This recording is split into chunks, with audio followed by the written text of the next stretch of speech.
fais cette vidéo pour tous ceux qui veulent faire quelque chose, pour tous ceux qui ont un projet en tête et qui se disent que j'ai 17 ans, j'ai 18 ans, j'ai 16 ans, j'ai 19 ans et je peux pas le faire parce que je suis trop jeune, parce que j'ai pas l'expérience, parce que j'ai essayé. Tous ceux qui ont ces excuses-là dans leur tête, et ben je veux te raconter mon parcours pour que tu comprennes que en fait à 19 ans, à 18 ans, à 17 ans, tu peux faire n'importe quoi et que l'âge n'est en rien du tout une limite.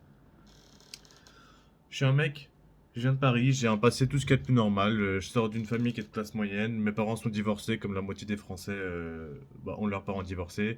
J'ai pas subi de harcèlement, je suis allé à l'école, au collège, au lycée normalement, tu vois.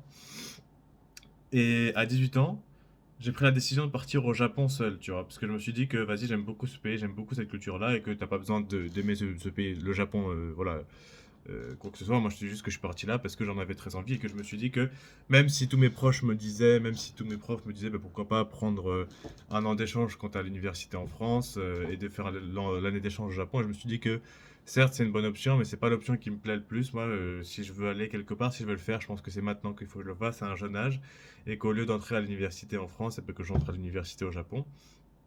Et donc, je me suis dit, tu vois, à 18 ans, j'ai pris le bac et je suis parti, voilà, dans une école de japonais au Japon, tu vois, pendant un an et demi. Et au début, tu vois, genre, j'ai bossé dans un restaurant en tant que serveur français. Alors, j'avais jamais fait de petit boulot en France, tu vois, et j'avais jamais eu le temps de le faire. Et bon, quand je suis au Japon, forcément, j'ai besoin de travailler, besoin de trouver un job. Et déjà, rien que trouver le job dans un pays comme le Japon, ça m'a pas aidé. Enfin, voilà, ça m'a pas aidé du tout d'être dans un pays où personne ne parle anglais, où ma maîtrise du japonais à l'époque n'était pas, voilà, n'était que basique, tu vois. Et je me suis dit, même comme ça, en fait, je peux le faire, tu vois, je veux voir de quoi je suis capable. Je suis seul, mes parents peuvent pas m'aider, mes parents vont pas m'aider, et j'ai pas envie qu'ils m'aident, parce que je veux me débrouiller tout seul, je veux voir de quoi je suis capable, je veux voir jusqu'où je peux aller.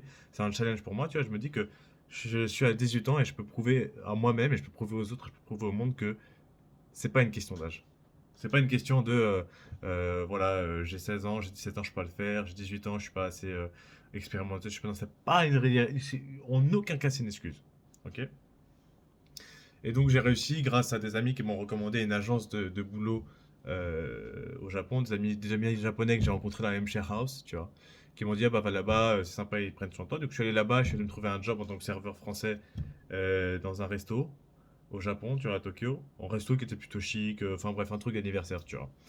Et au début, c'était super compliqué parce que j'avais une maîtrise qui était, voilà, très, très moyenne du japonais. J'avais les bases, je pouvais demander mes directions, faire des petits chats en japonais, parler vite fait, faire des petites discussions, mais pas plus que ça, tu vois.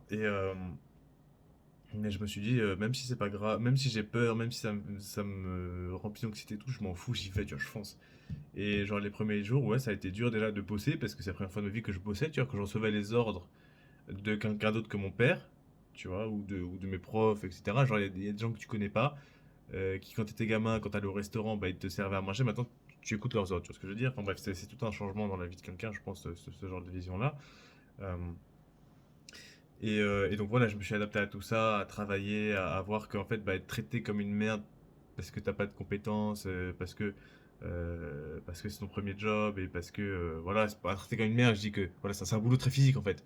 Et on te demande de faire des tâches ingrates et t'as des gens qui sont moins intelligents que toi et qui te donnent des ordres. Genre, c'est pas pour être, comment dire, c'est pas pour dire oui, je suis trop intelligent ni rien, c'est juste que tu sais que le mec, s'il a 35 ans, tu vois, par exemple, j'avais un coworker, tu vois, un mec qui était au-dessus de moi qui avait genre, je crois, 38 ans ou 40, tu vois.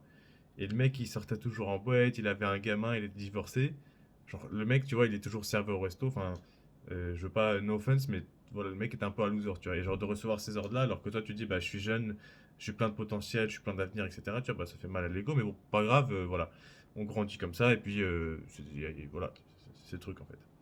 Et après, j'en ai eu marre de ce boulot-là, parce que j'ai fait ça pendant 10 mois. Donc, après 10 mois de faire ce boulot-là, après 10 mois de vivre au Japon, je me suis dit, merde, je parle mieux japonais maintenant, je vais me débrouiller, je vais faire quelque chose d'autre, tu vois, parce que le resto, voilà, c'est un job de base alimentaire, c'est un job qui est difficile. Tu te lèves 10 heures par jour, tu fais des tâches qui sont physiquement compliquées. Tu as des moments qui sont très sympas en tant que serveur, quand, surtout dans les services du soir, quand tu peux parler avec les clients et quand voilà, tu engages cette discussion, surtout dans les restos plus chics, comme celui là où je travaillais, quand tu es dans un resto chic, les gens s'intéressent au serveur, voilà, entretient une relation avec toi, et puis c'est sympa. Et puis aussi, bon, comment dire, la cantine pour les employés est aussi sympa, parce que vas-y, c'est un resto, du coup, c'est pas si mauvais que ça, tu vois. Et c'est quelque chose qui forge en fait. Mais tu vois, je me suis dit, merde, j'ai envie de faire quelque chose, voilà. Je sais parler français, je sais que les Japonais raffolent de la culture française, qui veulent apprendre le français. Donc je me suis dit, pourquoi pas faire prof de français, parce que c'est un job qui est intrinsèquement beaucoup plus chill que serveur en fait. Parce que bah, oui, tu t'assois tel que sur une chaise comment dire, à enseigner le français. Tu vois ce que je veux dire? Et donc, c'était en juin, je crois que oui, c'était en juin 2024, donc l'année dernière. Et j'ai un de mes amis japonais qui, par le hasard, voilà, connaissait une photographe japonaise qui avait bossé pour un magazine japonais pendant 20 ans et qui était, du coup, en fait, pendant ces 20 ans, elle bossait à Paris, tu vois, en tant qu'envoyée du magazine japonais. Donc voilà, la cousine, elle parlait français, etc. Elle me l'a présenté et elle, en fait, elle avait un studio dans le centre-ville, voilà, un studio qui appartenait à sa mère mais qui est décédée du coup qu'elle a hérité. C'était un studio, voilà, 20 mètres carrés, qui appartenait avant à une agence de publicité, mais voilà, ils se sont barrés. Et du coup, bah, on s'est dit, pourquoi pas que je fasse des cours de français, tu vois, dedans. Et, euh, et ben, je me suis dit que c'est génial, c'est une opportunité pour moi bah, de pouvoir prendre un nouveau départ et de pas genre continuer à bosser dans un resto qui est quelque chose de très compliqué. Et bah finalement, tu vois, je me suis dit que ok, je fonce. Et ça voulait dire aussi que c'était à moi de trouver mes clients. Je suis pas dans une entreprise où est-ce qu'ils m'envoient des clients et que je dois faire des heures. Non, non, c'est moi qui cherche mes clients. C'est moi qui me donne le mal à chercher les clients, mais c'est moi qui reçois aussi tout l'argent que les clients payent. Tu vois ce que je veux dire? Et donc, bah, c'est comme ça que frérot, bah, j'ai commencé ma vie. Et alors, les deux premiers clients, tu vois, j'ai eu de la chance parce que bah, c'était du réseau de la meuf.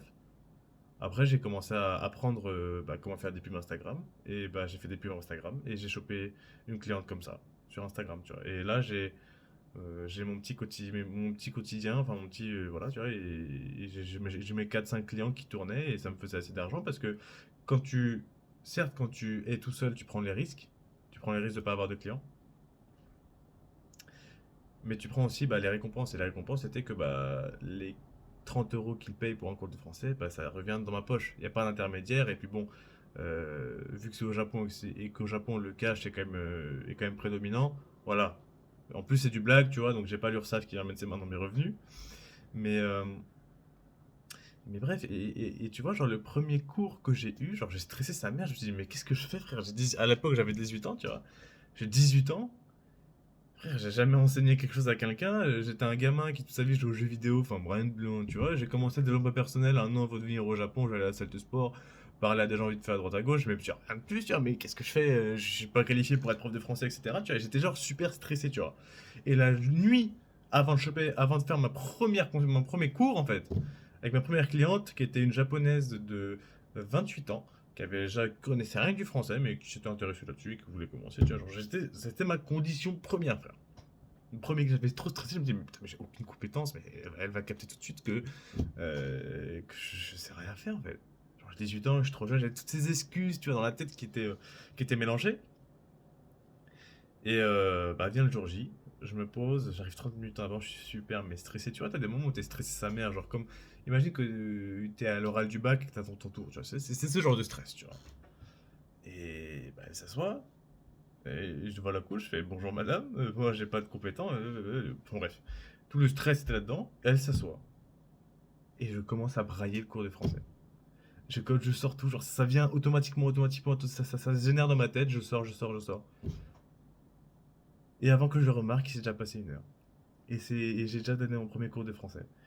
Je lui ai appris à se présenter en français et à compter jusqu'à 10. Parce que c'est la première chose auquel je pensais. J'étais super stressé, j'avais un rythme de mots énorme, j'étais en train de rapper, frère. Je le donnais pas, je rappelle le cours de français, tu vois. Mais je l'ai fait. Genre, à 18 ans, j'ai donné un cours de français alors que moi-même, je crois que je suis à moitié. Il y a moyen que je sois un peu dyslexique. On me dit toujours que j'ai une orthographe de merde, j'écris comme de la merde. Mais j'ai donné mon premier cours de français à une japonaise. Et je l'ai fait progresser son niveau de français. Je lui ai appris à se présenter. Et je lui ai appris à compter jusqu'à 10. Et c'est à partir de là que j'ai compris qu'en fait, l'âge, c'est pas une limite en fait. Que tu peux faire tout. C'est juste que ça te prend du courage. Genre, ouais, la première fois que j'ai fait le cours de français, bah, bien sûr que je me chiais dessus, frère. Tu vois, j'étais super anxieux, comme je te dis. J'avais toutes ces anxiétés. Je te dis, putain, t'as 18 ans, frère. T'as jamais donné. Putain, je te donne un cours de français à quelqu'un, tu vois. Et, euh, et finalement, en fait, non. C'est difficile, oui. Ah oui, oui, oui, je dis pas, hein, de trouver des clients ou s'inscrire dans une société voilà, de cours de français où est-ce que tu lui donnes ça.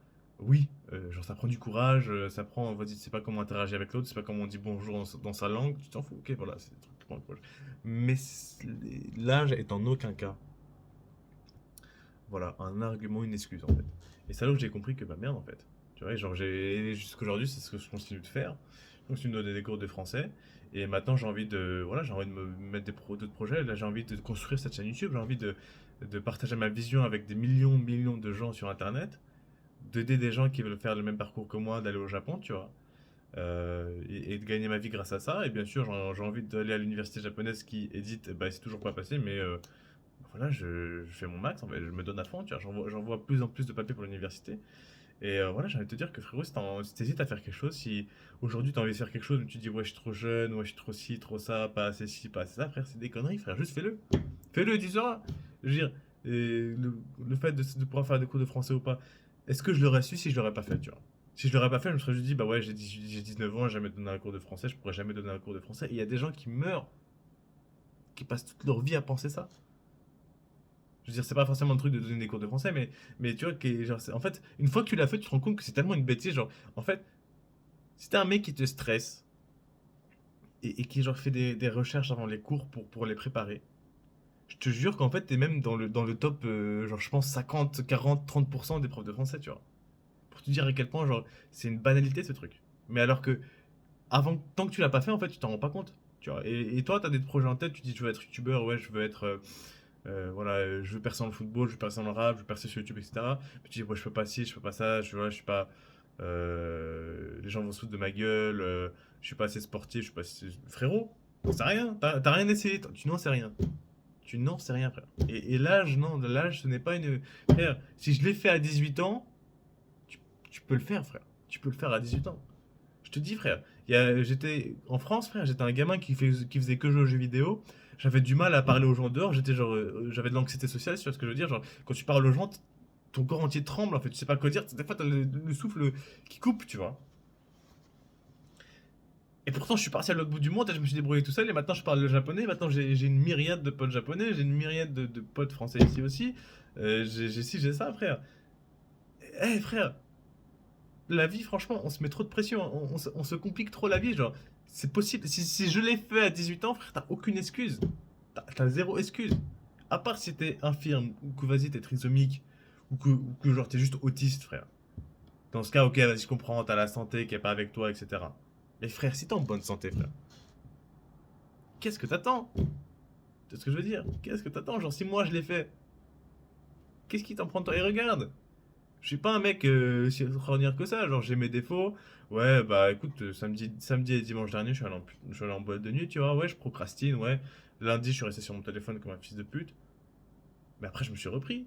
Je continue à lire des livres, je continue à aller à la salle de sport, je continue à faire mes études, tu vois. Je continue à préparer mes cours de français, même aujourd'hui. Demain, j'en ai un, tu vois, et d'ailleurs, j'ai toujours pas préparé. Et il est 20 h, et il faudrait que je le prépare parce que bah, après, je vais être fatigué, voilà. Mais voilà, quoi. Tu vois, genre même là pour le cours de français, je me dis ok bah tu sais d'ailleurs c'est la même cliente, c'est la même étudiante bah, que j'ai eu la première fois, la meuf de 28 ans. Et tu vois genre à force des leçons maintenant bah elle sait plus que se présenter, elle sait aussi comment dire, commander la nourriture dans un restaurant. On a commencé à étudier aussi les directions, les voyages, dire que je suis parti là, ci, à droite, à gauche. Maintenant on fait des études sur l'alphabet. Alors que tous mes potes me le disent, hein. Et même peut-être qu'il y a des fautes d'orthographe dans mes titres de vidéos. Genre, je suis une moule. Je suis une pédale en orthographe. Je suis une pédale en grammaire. J'ai détesté la française. J'ai toujours des mauvaises notes en français. Je me retrouve ici à donner des cours de japonais à des japonais et à leur donner des résultats en fait. Des cours de français à des japonais à leur donner des résultats, tu vois ce que je veux dire. Et ouais, bah voilà quoi. Genre, y a pas. Tu vois, j'ai 19 ans. Ok, je suis pas le top number one des profs de français, mais franchement, des profs de français que j'ai rencontrés au collège et au lycée, bah voilà quoi. Genre, ouais, certes, ils ont suivi une formation professionnelle, c'est génial, et ils étudiaient une classe, mais ils enseignaient une classe. Mais je pense qu'il n'y a rien d'impossible à qui que ce soit ici, tu vois. Donc voilà. Ça pour dire que, bah écoute, même si tu te dis que t'as pas assez d'expérience, même si tu dis que t'es pas assez vieux, etc., pour ce que tu veux faire, que ce soit des vidéos sur YouTube, que ce soit aller à l'autre bout du monde à un jeune âge, franchement, je te dis, genre, c'est que des limitations dans ta tête, genre. C'est pas quelque chose qui doit te stopper, en fait. Dis-toi que si tu le fais pas, tu vas le regretter à vie. Et moi, même si j'ai connu des choses très difficiles au Japon, comme la solitude, comme l'incompréhension, comme le doute, qui sont des choses qui sont compliquées à vivre, même si j'ai connu tout ça, même si j'ai connu la séparation de mes parents, parce que ça fait, bah, maintenant je vois mes parents peut-être 1 ou 2 mois dans l'année au total, bah même si j'ai connu ça, frère, je suis quand même content d'avoir parti, tu vois. Donc enfin bref, j'espère que cette vidéo t'aide. Moi c'est Mathéo, j'ai 19 ans et ça fait maintenant 1 an et demi, bien que je m'en rends pas encore compte que je vis au Japon, et j'espère que cette vidéo t'a aidé.